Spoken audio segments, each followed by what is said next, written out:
प्रार्थना पत्रिका बुधवार 10/4/2024। मेरे भीतर ईश्वर का बार्जिटन। प्रेरितों 1:3। अपनी पीड़ा के बाद उसने खुद को इन लोगों को दिखाया और कई ठोस सबूत दिए कि वह जीवित था। वह 40 दिनों की अवधि में उनके सामने प्रकट हुआ और ईश्वर के राज्य के बारे में बात की। ईश्वर ने आपको 7 मिशन दिए हैं।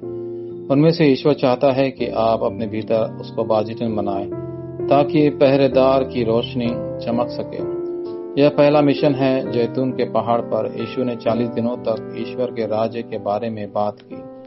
प्रेरितों 1:3। उस समय प्रारंभिक चर्च धर्मी होने के झूठ आरोप और कानूनी तौर पर इकट्ठा होने पर प्रतिबंध के कारण बिल्कुल असंभव स्थिति में था।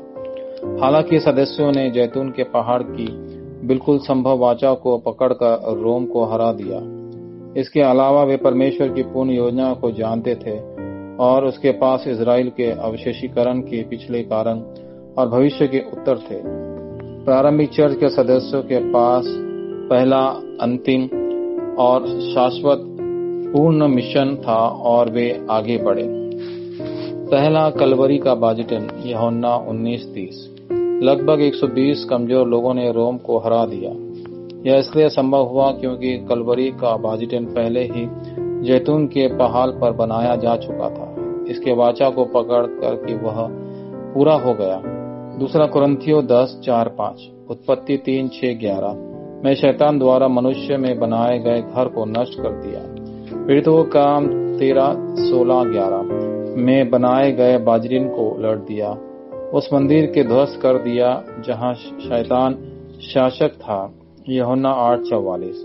और उन आध्यात्मिक समस्याओं को हल कर दिया जिन्हें हल नहीं किया जा सकता था। मत्ती 12:43-45। दूसरा, जैतून के पहाड़ का बार्जिटन। प्रेरितों के काम 1:3। 40 दिनों तक जैतून के पहाड़ पर अपने मिशन का आनंद लेने की प्रार्थना के माध्यम से उन्होंने स्वर्ग के बार्जिटन का निर्माण किया। यह स्वर्ग का बार्जिटन था जिसमें त्रिएक परमेश्वर, प्रेरितों का काम 1:1-3 और 8, 9 सिंहासन की शक्ति और 3 युगों को बचाने की शक्ति स्थापित की गई। तीसरा, मार्ग के ऊपरी कमरे का बार्जिटन। प्रेरितों 1:8। अंत में प्रेरितों 1:8 की पूर्ति हुई और स्वर्ग का बार्जिटन उनके भीतर उठ खड़ा हुआ। मार्ग के ऊपरी कमरे में जो लोग कहाँ थे, उन्होंने केवल प्रेरितों 1:8, लगातार प्रेरितों 1:14 और भक्ति के ध्यान केंद्रित किया। प्रेरितों 2:42 सिंहासन के उत्तर के माध्यम से 5 समय सारणी, 5 दरवाजे, 5 अधिकार और भविष्य को देखने के सक्षम थे। प्रेरितों 2:17-18। प्रारंभिक चर्च के सदस्यों ने हर दिन इन आशीर्वाद का आनंद लिया। प्रेरितों 2:46-47। यदि आप जानते हैं कि सुसमाचार ही सब कुछ है, तो आप यह भी जानेंगे कि प्रार्थना ही सब कुछ है। तदनुसार आपको दिन में कम से कम एक बार विशेष एकाग्रता का समय अवश्य रखना चाहिए। प्रेरितों 1:3, 1:14 और 2:42 और निर्धारित प्रार्थना का आनंद लेना चाहिए।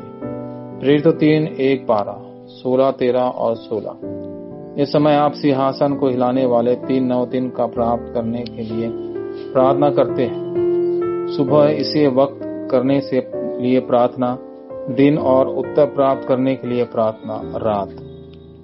वाचा प्रार्थना। प्रिय परमेश्वर, मुझे एक फील्ड मिशनरी के रूप में भेजने के लिए मैं आपका विश्वास करता हूं और आपका धन्यवाद करता हूं। चूंकि आपने मुझे नियुक्त किया है, इसलिए मुझे अपने वचन की जो मुझ में है उसे खोजने के प्रसारित करने में मदद करें। यीशु मसीह के नाम पर मैं प्रार्थना करता हूं।